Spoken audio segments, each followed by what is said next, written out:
Assalomu alaykum. Magazin uz kanali uchun kichik bir video tayyorladik. Bu video tunuka qoqish jarayoni haqida bir kichkina video bo'ladi. Rasmda ko'rib turibsiz.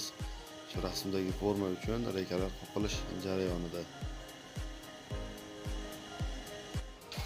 Darvozaxonamiz hajmi 8 ga 4 metr ekan.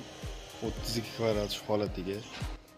Tunuka holatiga hisoblaydigan bo'lsak, 60-65 atrofida yetib qolar ekan tunuka holatiga. Shapkamiz ham bor, 23 metr uzunlikda ichki shapkamiz ham bor. Mana darvozaxonamiz fason uchun rekalar qoqilish jarayonida.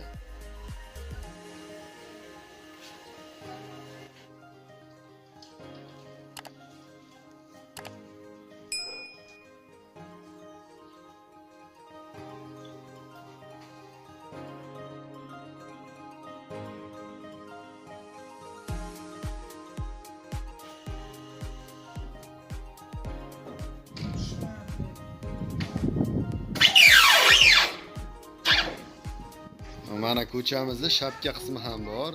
Reka uchun osma qoqilish jarayonida. Bu shapkamiz uzunligi 23 metr ekan. 23 metrga 70 sm ekan.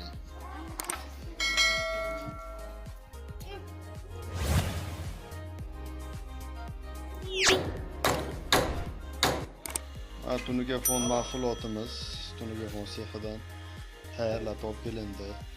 Kvadrati 52 ming so'mdan tushtiramiz bir qismi. Karriz deymiz, nakanichli rekalar deymiz. Bular ham kvadratga sotib olinadi. 52 ming so'mdan kvadratga sotib olinadi. Mana tunuka fon mahsulotimiz qatarish jarayoni boshlandi. Darvozaxonamiz sentr qismidan.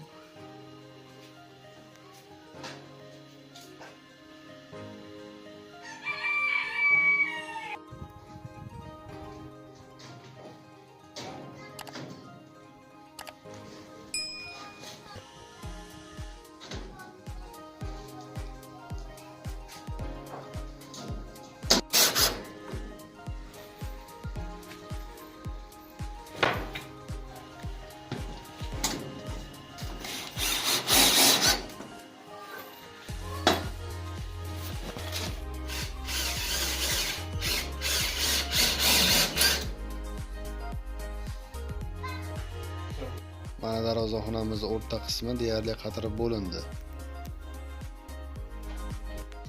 Bu kubiklarimiz o'rtalariga bir detalimiz bor, shu detalni yopishtirishga tayyor holatga keltirildi. Mana detallarimiz mana yopishtirishga tayyor. Xudo xolasa bitkazib oldik. Xizmatlar, savollar va taklif